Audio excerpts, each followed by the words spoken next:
qu'elle était porteuse d'un gène, le BRCA2. Et sachant qu'elle pouvait le transmettre à ses enfants, elle nous a conseillé de faire la même démarche qu'elle. C'est ce que j'ai fait. Je me suis rapprochée du service génétique en juillet 2014. J'ai appris que j'étais porteuse du gène et j'ai donc on m'a proposé de suivre un parcours qui correspondait à, à passer une mammographie, une échographie et un IRM mammaire chaque année jusqu'au printemps 2020 où lors de ma mammographie on s'est aperçu qu'il y avait un petit quelque chose. Ça s'est confirmé à l'échographie.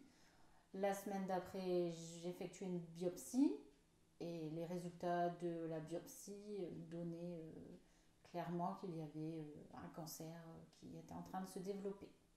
Un cancer du sein gauche. Il s'agissait en fait d'une patiente qui était une patiente à haut risque de cancer du sein qui présentait une mutation BRCA2.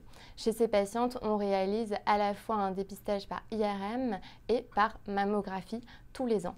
La patiente avait bénéficié de son IRM qui était normal et on l'a vu par la suite en mammographie. En France, le dépistage national est organisé et consiste en fait en la réalisation d'un bilan mammographique plus ou moins échographique à partir de 50 ans et ce jusqu'à 75 ans tous les 2 ans. Je pense qu'il est important dans la mesure où on a rencontré la patiente, on lui a expliqué ce qu'on allait faire, on a fait les prélèvements. Je pense qu'il est important d'annoncer les résultats à la patiente des prélèvements qu'on a effectués. C'est quelque chose auquel on est régulièrement confronté et donc on est habitué à recevoir les réactions des patientes.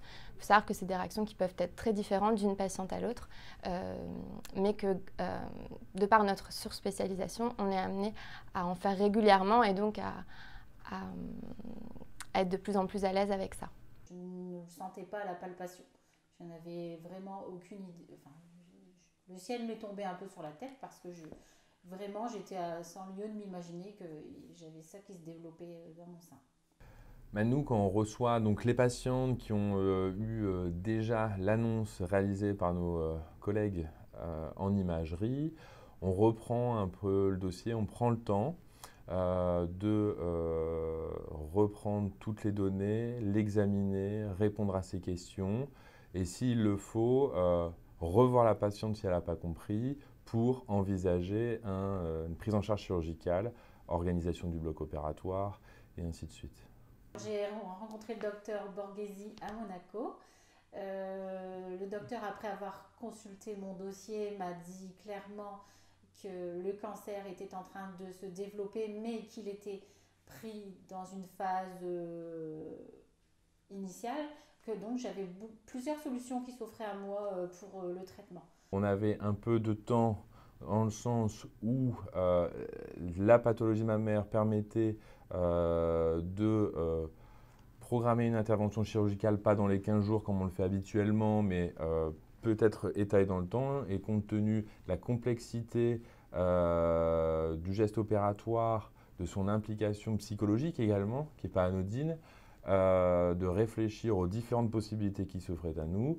On s'est revus 4 ou 5 fois, je pense, en consultation pour, dans de bonnes conditions, après que la patiente ait tout bien compris, les tenants, les aboutissants, les risques évidemment, programmer une date opératoire en compagnie du docteur Bonte. Le cas de cette patiente n'est pas la consultation classique du quotidien.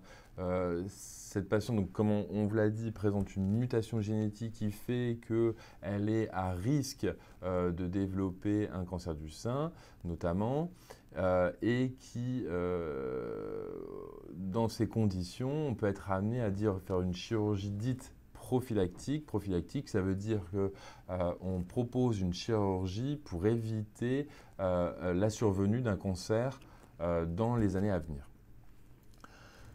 Chez cette patiente, on lui a proposé la possibilité de réaliser cette chirurgie qui n'est plus dans le contexte prophylactique mais qui s'en approche, de la réaliser dans le même temps, chose qui n'était pas obligatoirement à proposer. La première option, c'était de prendre le grand dorsal, mais je devais intervenir sur l'autre sein 6 mois après parce que le gène était quand même assez méchant et donc il risquait un jour de venir m'embêter de l'autre côté. La deuxième option, elle consistait à ce que j'ai une ablation du sein avec la reconstruction par Dieppe. Dans ce cas, on prenait une partie de la ceinture abdominale et on l'a regreffée, si on peut dire regreffée, au niveau de la poitrine. J'ai donc réfléchi. À chaque fois, on m'a laissé du temps pour réfléchir. J'ai posé beaucoup de questions. On m'a toujours répondu. On a toujours pris le temps de bien me répondre, d'employer des mots que je pouvais comprendre. Et après avoir eu tous les éléments que je voulais, j'ai décidé d'opter pour le double Dieppe. C'est-à-dire que là, j'ai fait l'ablation des 2 seins. Enfin, c'est pas moi qui l'ai fait, mais on a opté pour l'ablation des 2 seins avec reconstruction immédiate par double Dieppe. On a utilisé la peau et la graisse du ventre, celle qui est située entre le pubis et le nombril. Et en fait, cette peau et cette graisse-là, on vient l'utiliser pour reconstruire le sein. Donc chez cette dame chez qui on a fait une mastectomie bilatérale, on a du coup utilisé chaque partie de l'abdomen pour venir reconstruire au niveau de la poitrine. En fait, cette dame présente un type de cancer chez qui on a pu garder la peau. Donc en fait, on a gardé la peau du sein, on a retiré l'aréole, c'est-à-dire le mamelon et l'aréole, et on est venu enlever la glande en passant en dessous de la peau. Ce qui nous laisse en fait une enveloppe vide qu'on doit remplir. Et donc pour remplir cette enveloppe cutanée, on a utilisé la graisse et la peau du ventre. C'est une opération qui est un petit peu longue parce qu'on vient faire donc, les mastectomies, il y avait également un ganglion sentinelle, on vient retirer la peau au niveau du ventre et on vient rebrancher ça sous microscope en fait, en enlevant une partie d'une côte pour se brancher sur les vaisseaux mammaires internes. Donc ça c'est un geste qui se fait, c'est de la microchirurgie, donc c'est assez délicat et ça prend un petit peu de temps.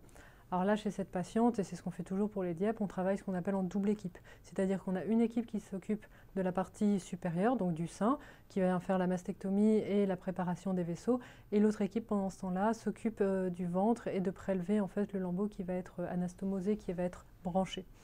À la fin, on switch, c'est-à-dire que l'équipe du haut s'occupe de fermer la partie donneuse au niveau du ventre, pendant que la première équipe s'occupe de brancher les vaisseaux. Et à la fin, on ferme tout.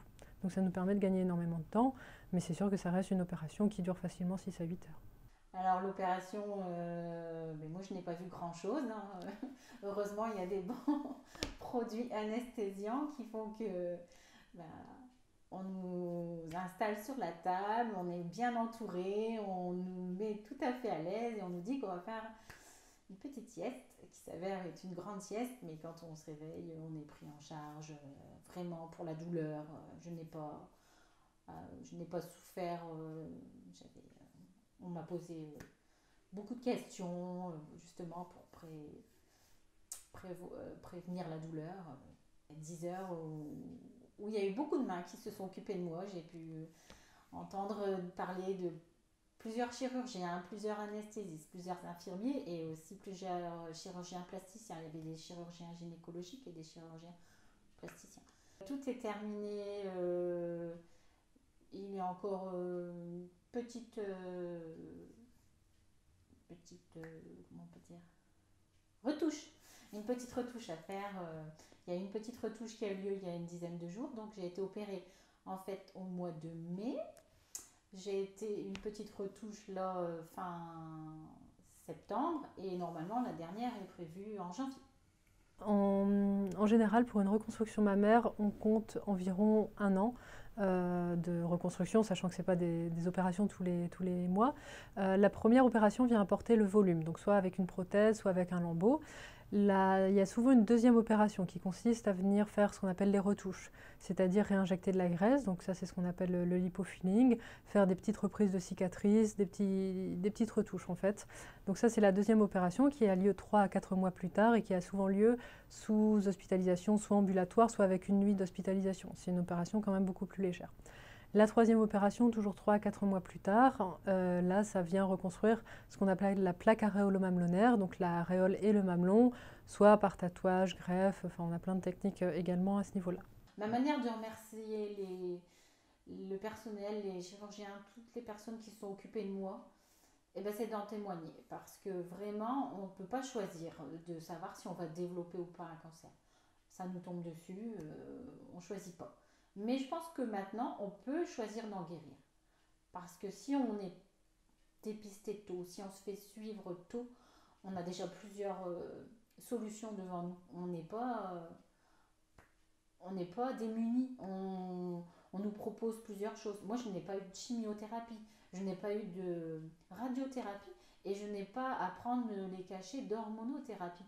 J'ai l'impression d'avoir beaucoup de chance parce que voilà, l'opération, j'ai su pendant 2 mois que j'avais ce cancer, mais une fois que j'ai été opérée, tout de suite on m'a dit, dès que les résultats étaient connus, on m'a dit, ben voilà, c'est bon, vous êtes tranquille. Maintenant, j'ai un suivi 1 fois par an, juste pour les cicatrices. Je n'aurais même plus peut-être à envisager d'avoir d'autres examens tels que les mammos, les mammographies, les échographies. Donc maintenant, je suis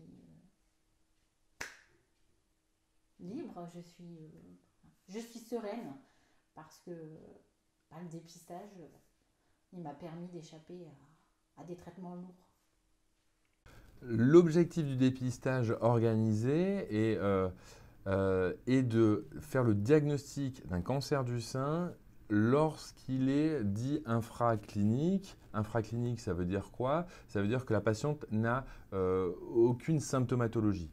Pas de sensation de boule, pas de douleur, pas d'écoulement, et en tout cas un stade qui fait qu'on puisse opérer, et effectivement par des chirurgies bien moins lourdes, notamment en conservant le sein et dans de bonnes conditions. La palpation, l'examen clinique ne suffit pas, mais il est également primordial. Il est nécessaire d'avoir une consultation chez un professionnel de santé, médecin traitant, gynécologue, sage-femme, annuel, ce qui permet de parfois dépister des néoplasies mammaires, des cancers mammaires, dans l'intervalle entre les mammographies qui sont, je rappelle, à réaliser tous les 2 ans à partir de 50 ans.